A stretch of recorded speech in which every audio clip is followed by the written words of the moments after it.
উপসাগরে বিমান ঘাঁটি তৈরি এবং বাংলাদেশ ও মিয়ানমারের অংশ নিয়ে একটি খ্রিস্টান রাষ্ট্র প্রতিষ্ঠার চক্রান্ত চলছে বলে সম্প্রতি যে প্রসঙ্গ সামনে এসেছে তা নিয়ে প্রতিক্রিয়া জানিয়েছে যুক্তরাষ্ট্র। মঙ্গলবার মার্কিন পররাষ্ট্র দপ্তরের নিয়মিত সংবাদ সম্মেলনে এই বিষয়টি সামনে এনে প্রশ্ন করা হয় মুখপাত্র ম্যাথিউ মিলারকে। এরপরের যারা ষড়যন্ত্র সেটা হচ্ছে ইলেকশনই হতে দেবে না, তবে দেবে।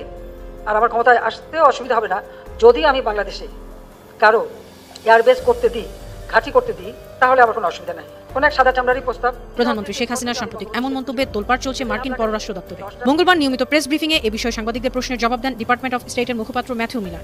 দেশের অংশ ভাড়া দিয়ে বা কারো হাতে তুলে দিয়ে আমি ক্ষমতায় যেতে চাই না, ক্ষমতার দরকার নেই। যদি জনগণ চায় ক্ষমতায় আসবো, না হলে আসবো না। প্রধানমন্ত্রী বলেন, আমার ক্ষমতায় আসতে অসুবিধা হবে না যদি আমি বাংলাদেশে কারো এয়ারবেস করতে দেই, ঘাঁটি করতে দেই। কোন এক সাদা চামড়ারই প্রস্তাব। আমি একই জবাব দিয়েছি। আমি স্পষ্ট বলেছি, আমি বঙ্গবন্ধু শেখ মুজিবুর রহমানের মেয়ে। আমরা যুদ্ধ করে বিজয় অর্জন করেছি। দেশের অংশ ভাড়া দিয়ে বা কারো হাতে তুলে দিয়ে আমি ক্ষমতায় যেতে চাই না। প্রিয় দর্শক, আসসালামু আলাইকুম। আপনারা কিন্তু সকলেই জানেন যুক্তরাষ্ট্র কিন্তু শেখ হাসিনা এবং আওয়ামী লীগকে নিষেধাজ্ঞা দিয়েছিলেন এবং শেখ হাসিনাকে বলেছিলেন পদত্যাগ করানোর জন্য। যুক্তরাষ্ট্র কিন্তু কড়া একটি আহ্বান জানিয়েছিলেন। আপনারা কিন্তু সকলেই জানেন শেখ হাসিনা কিন্তু সেই নিষেধাজ্ঞা এবং আহ্বান কিন্তু কাটিয়ে উঠেছে। কাটিয়ে ওঠার পিছনে কিন্তু ভারতের অনেক অবদান রয়েছে বলে শেখ হাসিনা নিজে জানিয়েছিলেন। আপনারা কিন্তু সকলে জানেন ভারতে কিন্তু ইলেকশন শুরু হয়ে গেছে। সেখানে কিন্তু নরেন্দ্র মোদী বিশাল ব্যবধানে জয়লাভ করেছে। নরেন্দ্র মোদী জয়লাভ করার সাথে সাথে কিন্তু শেখ হাসিনার আসল রূপ দেখা গিয়েছে।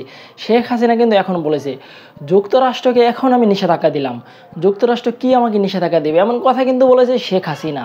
সেই সাথে কিন্তু যুক্তরাষ্ট্র কিন্তু বলেছে, শেখ হাসিনা এত বড় কথা বলেছে, আমি শেখ হাসিনাকে এবার দেখে নেব। যেই পর্যন্ত শেখ হাসিনা পদত্যাগ না করবে আমাদের নিষেধাজ্ঞা থামবে না, এমন কথা কিন্তু বলেছে যুক্তরাষ্ট্র। আজকের এই ভিডিওতে আপনারা বিস্তারিতের মাধ্যমে দেখতে পারবেন যুক্তরাষ্ট্র ভার্সেস শেখ হাসিনার সেই কাঙ্ক্ষিত খেলাটি। তো বেশি কথা বলবো না, আপনাদের কাঙ্ক্ষিত ভিডিওটি দেখানোর জন্য আমি আপনাদের বিস্তারিত ভিডিওতে নিয়ে যাবো। বিস্তারিত ভিডিওটি দেখার আগে আপনাদের কাছে ছোট্ট একটা রিকোয়েস্ট, যারা এখন এই চ্যানেলটি সাবস্ক্রাইব করেননি, এই চ্যানেলটি সাবস্ক্রাইব করে পাশে থাকে বেল আইকনটি বাজিয়ে রাখবেন। ইতিমধ্যে যারা সাবস্ক্রাইব করে রেখেছেন সকলকে জানাই অসংখ্য ধন্যবাদ। ভিউয়ার্স, এই ভিডিওতে একটি লাইক দিয়ে বিস্তারিত ভিডিওগুলো ধাপে ধাপে দেখা শুরু করে দিন। বাংলাদেশ ও মিয়ানমারের অংশ নিয়ে পূর্ব তিমুরের আদলে একটি খ্রিস্টান রাষ্ট্র তৈরির ষড়যন্ত্র হচ্ছে। কোনো দেশের নাম উল্লেখ না করে শেখ হাসিনা জানান, পশ্চিমা একটি দেশের প্রতিনিধির ওই প্রস্তাব প্রত্যাখ্যান করেছে বাংলাদেশ।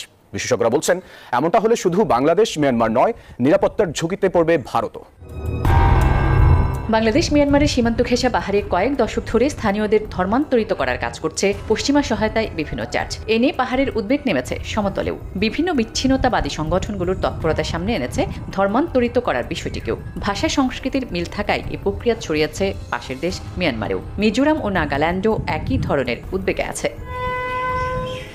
সম্প্রতি পার্বত্য চট্টগ্রামে তাণ্ডব চালিয়ে নতুন করে আলোচনায় আসে সশস্ত্র সংগঠন কুকি চীন ন্যাশনাল ফ্রন্ট KNF। শেখ হাসিনার সরকার KNF-কে বিচ্ছিন্নতাবাদী সংগঠন বললেও কুকি চীন ন্যাশনাল ফ্রন্টের দাবি তারা বাংলাদেশের কোনো বিচ্ছিন্নতাবাদী সংগঠন নয়। এমনকি সুবিধা বঞ্চিত কুকি চীন জনগোষ্ঠীর জন্য পূর্ণ স্বায়ত্তশাসন ক্ষমতা সহ একটি ছোট রাজ্যেরও দাবি করে তারা। গেল 23 মে গণভবনের 14 দলীয় জোটের বৈঠকে সেই উদ্বেগ ফের জানালেন প্রধানমন্ত্রী শেখ হাসিনা। শেখ হাসিনা বলেন, বাংলাদেশ ও মিয়ানমারের একটি অংশ নিয়ে পূর্ব তিমুরের মতো খ্রিস্টান দেশ বানানোর চক্রান্ত চলছে। বঙ্গবন্ধু কন্যা নাম উল্লেখ না করলেও যুক্তরাষ্ট্রকে ইঙ্গিত করে বলেন, 7 জানুয়ারি নির্বাচনের আগে এক শ্বেতাঙ্গ ব্যক্তি তাকে এমন প্রস্তাব দিয়েছিলেন।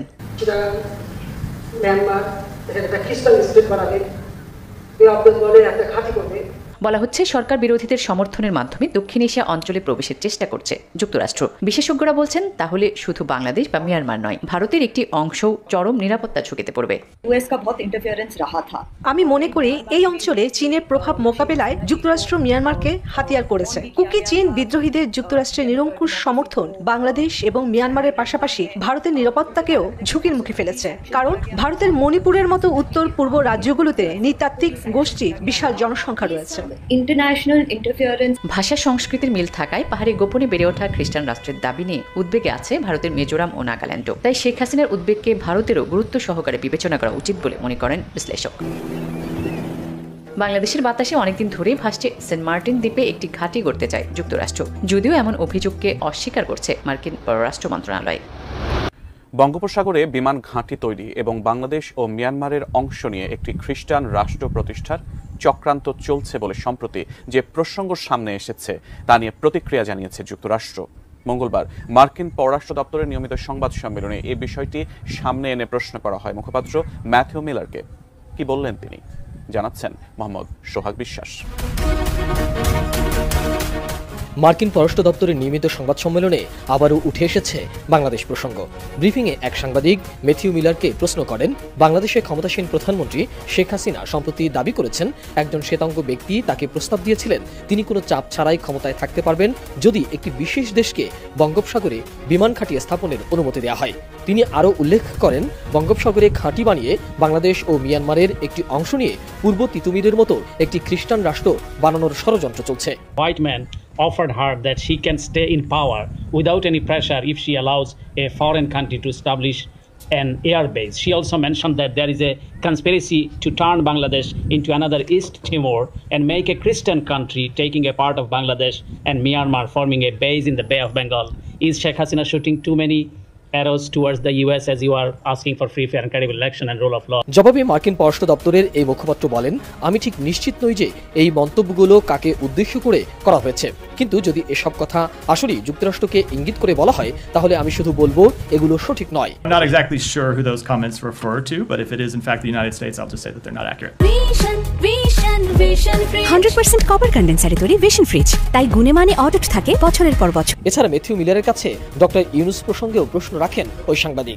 Nobel laureate Professor Muhammad Yunus on Sunday entered the dock and iron cage like enclosure of the accused inside the courtroom and said he was at the worst point of his cursed life. জবাবে Matthew Miller বলেন, আমরা doctor ইউনুসের বিরুদ্ধে মামলার অগ্রগতি নিবিড়ভাবে পর্যবেক্ষণ করছি। ডক্টর ইউনুসকে হয়রানি এবং হুমকি প্রদর্শনের জন্য শ্রম আইনের অপব্যবহার হতে পারে বলে আমরা উদ্বেগ প্রকাশ করছি। We continue to closely monitor developments in the case against Dr. Yunus. We have expressed our concern that these cases may represent a misuse of Bangladesh's labor laws to harass and intimidate Dr. Yunus. We also worry that the perceived misuse of labor and anti-corruption laws could raise questions about rule of law and dissuade foreign direct investment. We will continue to encourage the Bangladeshi government to ensure a fair and transparent legal process for Dr. Yunus as the appeals process continues, but I don't have any actions for you. মার্কিন পররাষ্ট্র দপ্তরের নিয়মিত সংবাদ সম্মেলনে বাংলাদেশ সহ বিশ্বের বিভিন্ন বিষয় নিয়ে দেশটির পররাষ্ট্র দপ্তর তাদের অবস্থান তুলে ধরেন। আসসালামু আলাইকুম। বাংলাদেশের নানা প্রসঙ্গ, বিশেষ করে প্রধানমন্ত্রী এবং মন্ত্রীদের বক্তব্য মার্কিন পররাষ্ট্র দপ্তরের প্রশ্নোত্তর পর্বে উঠে আসছে।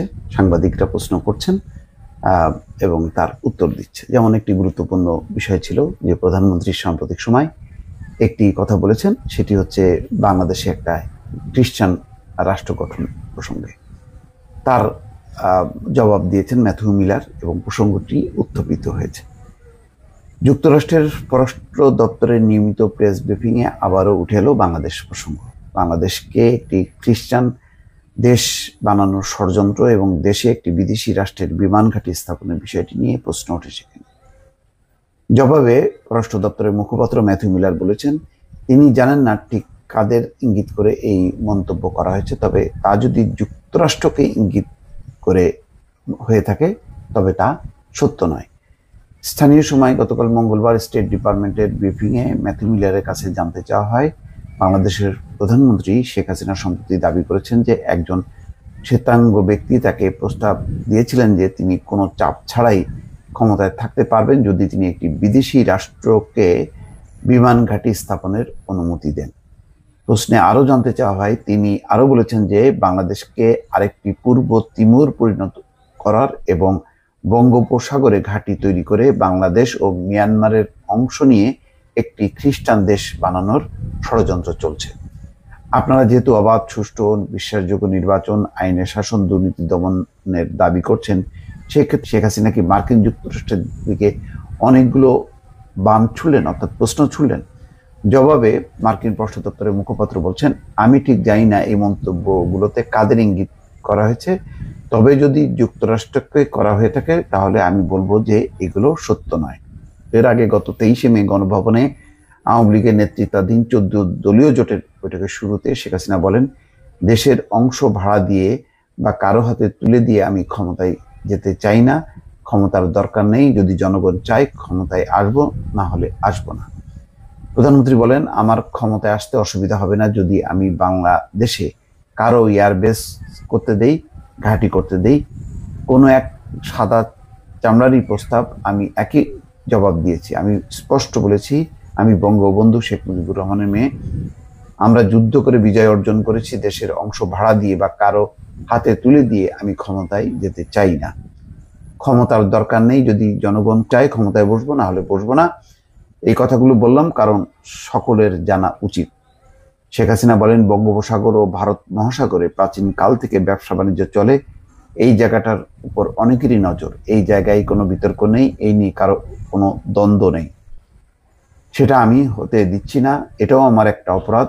এখানে এয়ারবেস করে কার উপর হামলা করবে, আমাদের সবসময় সমস্যায় পড়তে হচ্ছে, আরো হবে, কিন্তু এটা পাত্তা দেই না। সোজা কথা, দেশের মানুষ আমাদের শক্তি, মানুষ যদি ঠিক থাকে আমরা আছি। যাই হোক, এই কথাগুলি তিনি বলেছিলেন, যা কিন্তু মার্কিন পররাষ্ট্র দপ্তর যেহেতু সুনির্দিষ্টভাবে মার্কিন যুক্তরাষ্ট্রের নাম বলেনি, ইঙ্গিত দিয়েছে। এখন ইঙ্গিত দিয়ে বললে তো পররাষ্ট্র দপ্তর মার্কিন, তারা তো আর সেটাকে তাদের দেশ মনে করে জবাব দিতে পারে না। সুতরাং তারা কৌশলে, তারাও ডিপ্লোম্যাটিক ল্যাঙ্গুয়েজে উত্তর দিয়েছে যে যদি তাদেরকে লক্ষ্য করে এই কথাগুলো প্রধানমন্ত্রী বলে থাকেন সেটা সত্য না। অর্থাৎ বিমান ঘাঁটির কথা, তারপরে ওই শ্বেতাঙ্গ দেশ প্রতিষ্ঠা করা, অর্থাৎ খ্রিস্টান দেশ প্রতিষ্ঠা করা, এই বিষয়গুলো সঠিক না। এটাই মূলত মার্কিন পররাষ্ট্র দপ্তরের জবাব। এর পরের যেটা ষড়যন্ত্র সেটা হচ্ছে ইলেকশনই হতে দেবে না, তবে দেবে।